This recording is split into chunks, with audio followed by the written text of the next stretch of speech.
और ब्रेक के बाद एक बार फिर से स्वागत आप सभी का नया सेवा में। बढ़ते आगे, जहां पश्चिम बंगाल की मुख्यमंत्री ममता बनर्जी न सिर्फ एसआईआर के विरोधी हैं, बल्कि इससे जुड़ी हर प्रक्रिया पर भी सवाल खड़ते नजर आते हैं। वही तमाम चुनौतियों के बीच चुनाव अधिकारी यहां काम कर रहे हैं और इसी के तहत आज से निर्वाचन आयोग मतदाताओं की सुनवाई के लिए माइक्रो ऑब्जर्वर्स की ट्रेनिंग शुरू करेगा। हमने आपको बताया था कि माइक्रो ऑब्जर्वर्स की नियुक्ति की गई थी ताकि इस पूरी प्रक्रिया को और पारदर्शी तरीके से किया जा सके। और पहले चरण में कुल अगर देखा जाए तो 31,18,424 लोगों की सुनवाई की जाएगी और इस पूरी प्रक्रिया के संचालन के लिए करीबन 4,000 से ज़्यादा माइक्रो ऑब्जर्वर्स तैनात किए गए हैं। बिल्कुल, और इसमें हर सुनवाई केंद्र पर 11 टेबल होंगी, जहां हर रोज 1650 लोगों की सुनवाई की जाएगी। आयोग ने हालांकि पहले ही ये भी स्पष्ट कर दिया है कि सुनवाई पंचायत कार्यालय या फिर नगर पालिकाओं में नहीं होगी, बल्कि इसके बजाय ये नगर पालिका और पंचायत क्षेत्रों में स्थित अन्य सरकारी भवनों में आयोजित की जाएगी। और जब तृणमूल कांग्रेस ने सुनवाई के स्थानों को लेकर सवाल उठाया तो विशेष रोल ऑब्जर्वर सुब्रत गुप्ता ने कहा कि सरकारी सेवा प्राप्त करने के लिए लोगों को सरकारी कार्यालय में ही जाना पड़ता है। खासतौर पर जिन मतदाताओं का जो मिडिल नेम है यानी मध्य नाम, उसमें गड़बड़ी के कारण ड्राफ्ट लिस्ट से वो हटा दिए गए थे और उनके नाम सुधारने का प्रस्ताव सीईओ ऑफिस की तरफ से आयोग को भेज दिया गया। यदि ये प्रस्ताव स्वीकार कर लिया जाता है तो ऐसे मतदाताओं को व्यक्तिगत रूप से सुनवाई के लिए आने की जरूरत नहीं होगी। मिडिल नेम जैसे किसी का नाम किशन सिंह गुप्ता है तो मिडिल नेम अगर सिंह है, अगर उसको लेकर कोई परेशानी है तो इसका प्रस्ताव भेजा गया है और खुद कार्यालय जाकर आपको इतनी मशक्कत करने की जरूरत नहीं पड़ेगी। अगर इसमें कोई दिक्कत आती है इसे उन्हीं के लेवल पर सॉल्व कर लिया जाएगा। वहीं इसके अलावा अगर नए साल की शुरुआत की बात की जाए तो उसमें चुनाव आयोग ने पश्चिम बंगाल की जो विधानसभा चुनाव है उनकी तैयारियों को लेकर एक अहम बैठक बुलाई। चुनाव आयोग और पश्चिम बंगाल के मुख्य निर्वाचन अधिकारी मनोज कुमार अग्रवाल के साथ जो ये बैठक है वो 5 जनवरी को होने वाली है। जी हाँ, आपको बता दें कि इस बैठक में राज्य विधानसभा चुनाव के दौरान केंद्रीय बल यानी कि सेंट्रल फोर्सेस की तैनाती और उनके उपयोग को लेकर चर्चा होगी। साथ ही इस बार का चुनाव कितने चरणों में कराया जाए, इस पर भी विचार विमर्श होने की पूरी संभावना है। इस बैठक में राज्य पुलिस के नोडल अधिकारी भी मौजूद रहेंगे। दरअसल आपको याद होगा कि हाल ही में निर्वाचन आयोग ने पश्चिम बंगाल के मुख्य निर्वाचन अधिकारी के कार्यालय में केंद्रीय बलों की तैनाती की मांग की है। पिछले दिनों इनके दफ्तर के बाहर प्रदर्शन भी हुए थे।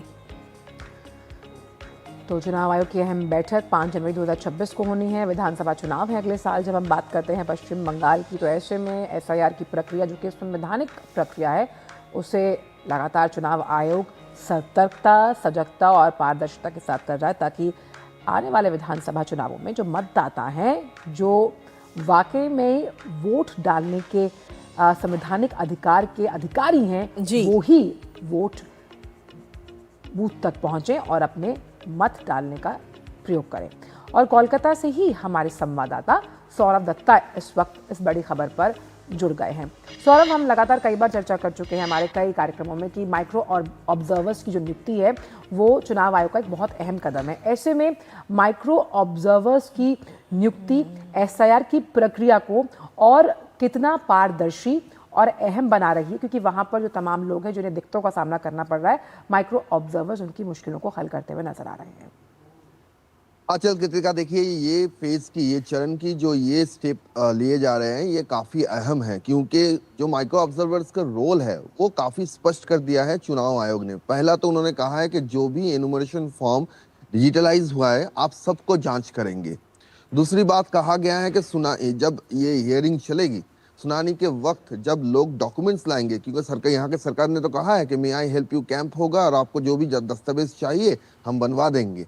तो ये जो दस्तावेज बनवाने का जो प्रक्रिया राज्य सरकार शुरू किए हैं, वो दस्तावेज जब इनको मिलेगा, वो दस्तावेज कितनी हद तक सही है उसका एकदम लिंकेज ढूंढने के लिए माइक्रो ऑब्जर्वर को कहा है। क्योंकि अगर मानिए कोई बर्थ सर्टिफिकेट लेता है तो कोई डेथ सर्टिफिकेट लेता है और भी जो दस्तावेज है, परमानेंट रेसिडेंशियल सर्टिफिकेट, ऐसा कोई दस्तावेज लेते हैं तो उसको जांच करेंगे, उसका जो लिनिएज है उसको पीछे जाके देखेंगे कि ये बाकी सही है या नहीं।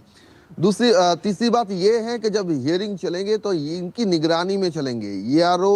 AERO जो राज्य सरकार के कर्मचारी हैं, उनके ऊपर ये ऑब्जर्वर के तहत काम करेंगे जो सेंट्रल गवर्नमेंट के एम्प्लॉयज है। और इसी बात को लेके तो सीएम ममता बनर्जी परसों जब उन्होंने नेताजी इंडोर स्टेडियम में यहाँ पे सभा किया था, यही बात को लेकर उन्होंने कहा है कि सेंट्रल माइक्रो ऑब्जर्वर्स लाया जा रहा है, बाहर से लाया जा रहा है। तो आज जो ट्रेनिंग होगा नजरुल मंच में, वहां हम ये भी देखेंगे कि ये लोग असल में कहाँ के रहने वाले हैं, बंगाल के हैं या फिर बाहर के हैं।